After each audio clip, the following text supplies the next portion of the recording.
One of them was arrested for cocaine trafficking at an airport and served 2 years in federal prison before becoming the most beloved dad on American television. Another was the biggest teen idol in the world at 15 years old and then quietly walked away from everything. Went to Harvard and hasn't been seen on screen since. And you know what's even crazier? Home Improvement was never supposed to be called Home Improvement at all. It was going to be called Hammer Time, after the MC Hammer song, before everyone decided that might be a bad idea. But after ABC took a chance on a show about a bumbling TV handyman and his long-suffering family in suburban Detroit, it became one of the most watched sitcoms in American history, 204 episodes, 8 seasons, and a ratings dominance that almost nobody challenged for an entire decade. But with that kind of fame came falls. Nobody saw coming, battles fought in private, and lives that unfolded in ways that would have shocked anyone watching Tool Time back in 1991. So here's where it all started and what really happened to the faces you all knew. Number 1, Patricia Richardson as Jill Taylor. The woman who was offered $25 million and said no. Before the power tools and the chaos and the grunting, there was Jill. Patricia Richardson played Jill Taylor for 8 seasons, the anchor of a household that was constantly one step away from disaster. She was the person who made you believe the whole thing.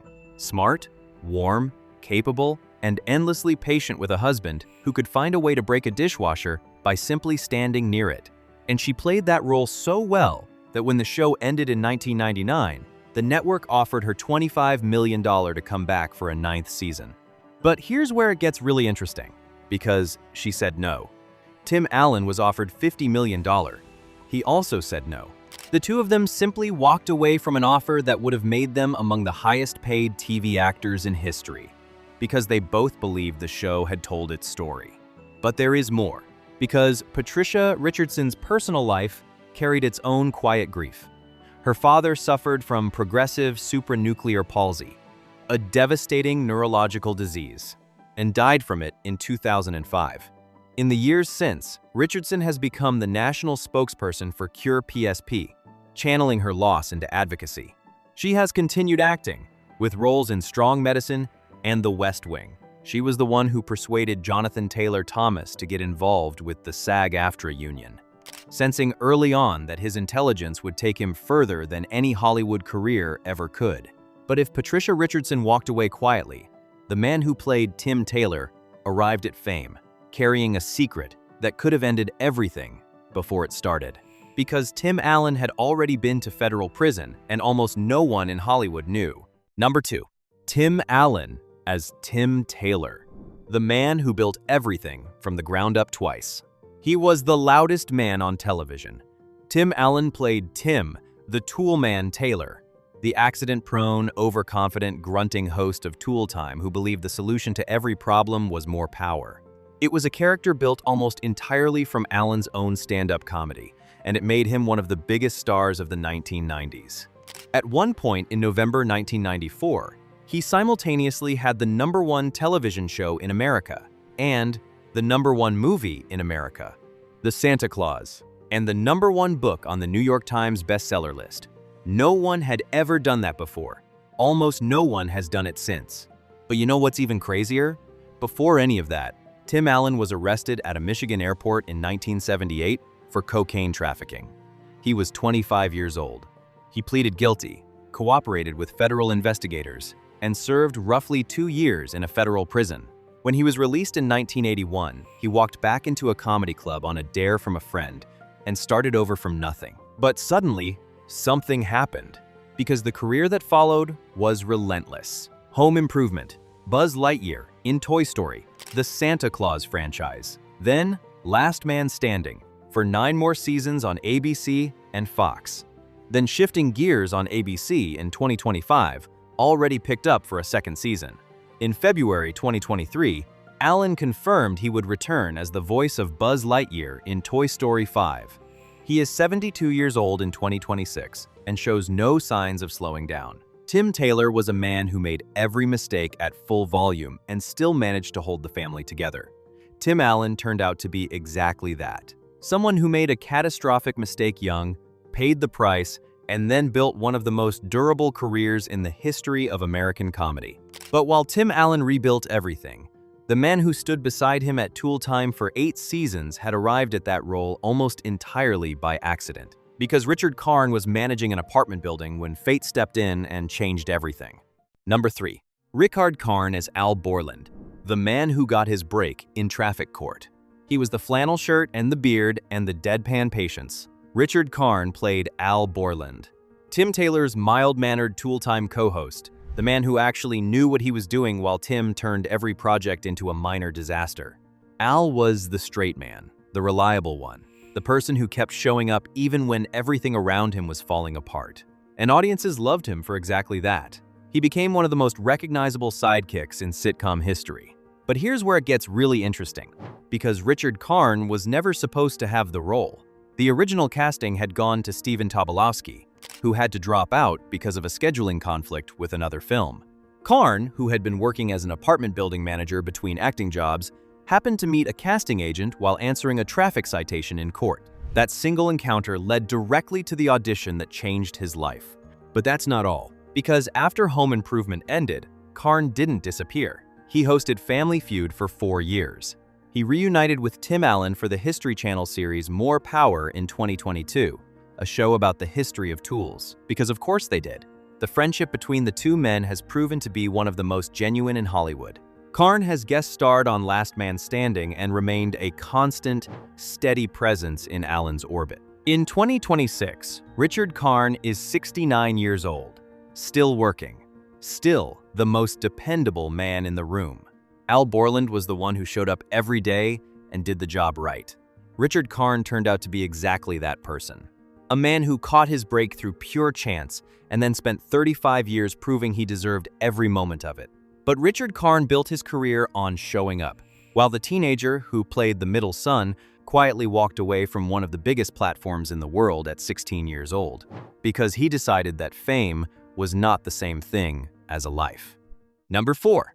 Jonathan Taylor Thomas as Randy Taylor, the teen idol who chose the library over Hollywood. He was the face on every locker in America. Jonathan Taylor Thomas played Randy Taylor, the quick-witted, environmentally conscious middle son who became one of the defining teen heartthrobs of the 1990s. His face appeared on the cover of Tiger Beat, Bop, Teen Beat, every magazine that existed for that exact purpose. He was also, simultaneously, the voice of young Simba in The Lion King. At 13, 14, 15 years old, Jonathan Taylor Thomas was everywhere. But you know what's even crazier? He left. In 1998, partway through the show's final season, Jonathan Taylor Thomas walked away from Home Improvement at 16 years old. Not because of a scandal, not because of a falling out. He told Conan O'Brien that November he wanted to go to football games on the weekend. He wanted to be a normal teenager for whatever was left of that.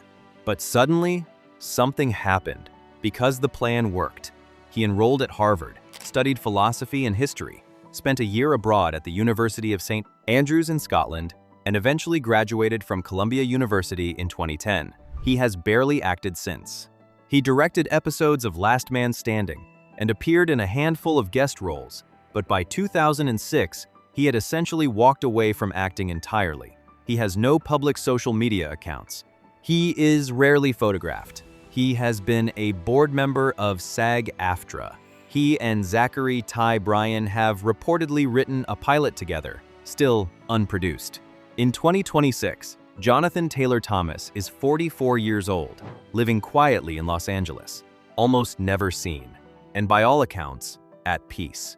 Randy Taylor was always the smartest person in the room, the one who asked the questions nobody else thought to ask. Jonathan Taylor Thomas turned out to be exactly that, a young man who understood, earlier than almost anyone, that fame is not the same thing as a life. But while Jonathan Taylor Thomas made a deliberate and thoughtful exit, the oldest Taylor son made a series of choices that nobody watching in 1991 could have imagined. Because Zachery Ty Bryan's story after Home Improvement is one of the most painful falls from grace in the history of 1990s television. Number 5. Zachery Ty Bryan as Brad Taylor, the eldest son and the hardest fall. He was the popular one. Zachery Ty Bryan played Brad Taylor, the athletic, girl-chasing oldest son who bonded with his dad over hot rods and soccer, and being the kid who made everything look effortless. He was on screen for all 8 seasons. He was part of one of the most-watched family sitcoms in American history. And when it ended in 1999, Zachery Ty Bryan was 17 years old, and the world was open. But here's where it gets really interesting, because the years that followed did not go the way anyone hoped. He made small appearances in TV shows and movies. He founded a production company. He opened a sports bar in Hollywood. But behind the scenes, the legal troubles began to mount in ways that grew increasingly serious. But suddenly something happened, and then something else, and then something else again. In 2020, he was arrested and charged with felony strangulation following a domestic incident. In 2023, felony assault and robbery charges. In 2024, 2 DUI arrests. In January 2025, domestic violence charges in South Carolina. In February 2026, Zachery Ty Bryan was sentenced to 16 months in county jail after pleading guilty to a felony DUI, his third conviction, with a blood alcohol content nearly twice the legal limit. In November 2025, speaking to TMZ, Bryan said that being thrust into the spotlight at 9 years old brought pressures I wasn't equipped to handle. He was 44 years old.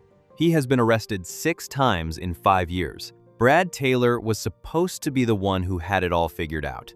Zachery Ty Bryan's real story is a reminder of what childhood fame can cost, and how long those debts can take to come due. But the person who carried the most complicated weight on Home Improvement was perhaps the one nobody ever saw coming. Because Earl Hindman played the wisest character on the show for 8 seasons, and the audience never once saw his full face. Number 6. Earl Hindman as Wilson Jr., the neighbor behind the fence. For 8 seasons, Wilson Jr. dispensed wisdom over a backyard fence, his face always half hidden by the wooden planks that separated his yard from the Taylors'. It was one of the great running gags in sitcom history, and it was also, quietly, one of the most moving character concepts on American television. A man who could only be known from the neck up. A man whose face you never fully saw, but whose presence you always felt. Earl Hindman brought something genuine and unhurried to Wilson, a quality that felt earned rather than performed. He had spent decades in theater and television before Home Improvement. He had been on the soap opera Ryan's Hope for 10 seasons. He had appeared in The Taking of Pelham, 1, 2, 3, Silverado, 3 Men and a Baby. He was a deeply experienced actor playing a deliberately mysterious character, and he did it with complete conviction for 8 years. But there is more, and it is the hardest part of this story. In 2003, just 4 years after Home Improvement ended, Earl Hindman was diagnosed with lung cancer. He died on the 29th of December, 2003. He was 61 years old. His final contribution to the show he had given so much to was a set of voiceovers for the retrospective special that aired shortly before his death. Fittingly, recorded from behind a screen, in keeping with the character he had made immortal.